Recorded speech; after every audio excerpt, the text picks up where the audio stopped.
one nation, one language, 0 relatives on Earth. Every language on this planet has cousins, except one. It sits in the Caucasus Mountains, and it may be older than history itself. These are the Georgians, and where they truly came from is still a mystery. Skulls older than Homo sapiens, wine older than the pyramids, myths older than Greece. Even the legend of the Golden Fleece may hide a real buried truth. So where did they really come from? Let's dig in. To answer that, we have to go back nearly 2 million years. Long before Rome, long before Egypt, long before Georgia had a name. It starts with a footprint that shouldn't exist where it was found, in a small town called Dmanisi. Stick with me, this is where the story truly begins. Georgian is written in its own alphabet, found nowhere else on Earth. Most European languages share one giant family tree. Georgian doesn't belong to it. English, Hindi, Russian, Armenian, all cousins, all traced to one ancient tongue. Georgian's language family, Kartvelian, stands utterly alone. No proven relatives. For centuries, linguists have tried to link it to Basque, to Sumerian, to anything. Every theory has failed the test of hard evidence. But this isolation might be the biggest clue of all. A language surviving in isolation this long suggests something remarkable. While empires rose and fell around them, this language simply never left. The mountains weren't just scenery.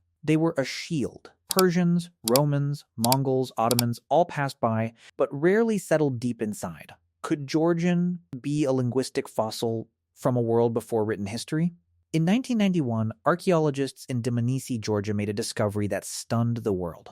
5 skulls, dated to 1.8 million years old. At the time, the oldest human remains outside Africa were far younger. This single find pushed the human story out of Africa back by hundreds of thousands of years. Georgia wasn't a side note in human migration. It may have been the gateway. Scientists even gave this population its own name, Homo erectus georgicus. 5 skulls, 5 different faces, an entire population, not just one wanderer. Some researchers believe waves of early humans radiated outward from right here. Simple stone tools were found beside the bones, proof of early human ingenuity. Layer after layer, this land preserved nearly 2 million years of human presence. The people living in these mountains today are the echo of an impossibly long story. But does that mean modern Georgians descend directly from them? Not so fast. The Caucasus sits at a crossroads between 4 worlds. For tens of thousands of years, people funneled through this narrow mountain corridor. As Ice Age glaciers retreated, hunter-gatherer groups pushed north through these valleys. Caves across the region still hold their painted memories. Modern genetics tells us this wasn't an empty land waiting to be filled. It was a meeting point hunter-gatherers, farmers, and herders layering over time. Around 6000 BC, early farming communities settled these fertile valleys. They left behind pottery, tools, and something far more delicious.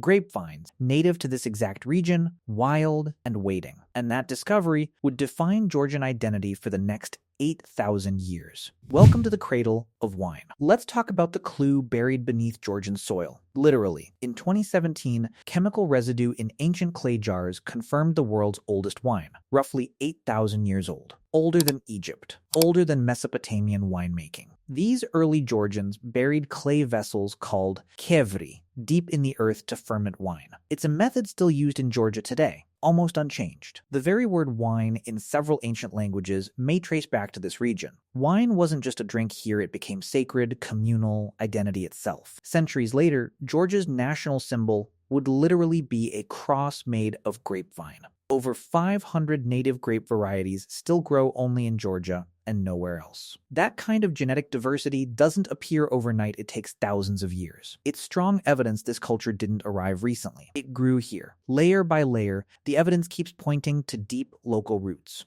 But roots don't mean isolation, because next, metal changed everything. By 3500 BC, a new culture rose along the Kura-Araxes rivers. Historians call it the Kura-Araxes culture, one of the Caucasus's first great civilizations. They mastered early metallurgy, shaping bronze tools and ornate jewelry. Their influence and trade stretched as far as Anatolia and Mesopotamia. Their distinctive black and red pottery has been found hundreds of miles from home. Some scholars believe this culture didn't just trade outward, it migrated outward, meaning the Caucasus wasn't only receiving migrants. It may have been sending them too. This wasn't a one-way story of outsiders arriving. It was an exchange. Around the same era, steppe herders on horseback also pushed into the region. Modern DNA studies do detect a layer of steppe ancestry entering the highlands, but instead of replacing the local population, it appears to have blended with it. Blended, not erased. That pattern becomes the whole theme of this story. Now let's step into legend, because myths often hide real geography.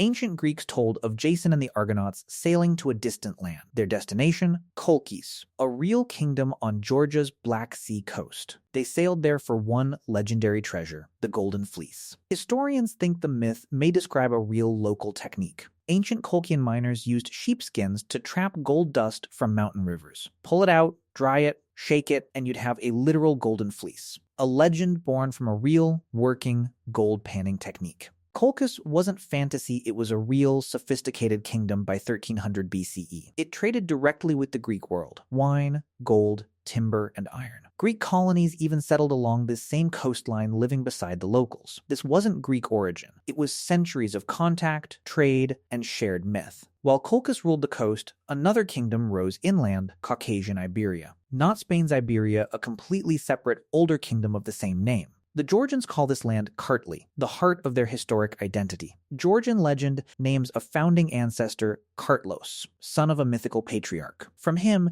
tradition says 8 tribes descended, forming the early Georgian peoples. It's folklore, not fact. But it shows how deeply they saw themselves as native. By 337 C, Iberia became one of the first kingdoms on Earth to adopt Christianity. Astonishingly, that's only a few years after the Roman Empire itself began to. A written script, a national faith, a named ancestry identity was solidifying fast. But powerful neighbors circled constantly. Persia, Rome, and later, Byzantium for centuries. Georgian kingdoms survived by balancing between empires, not by isolation. Survival meant constant adaptation, and that shaped who they'd genetically become.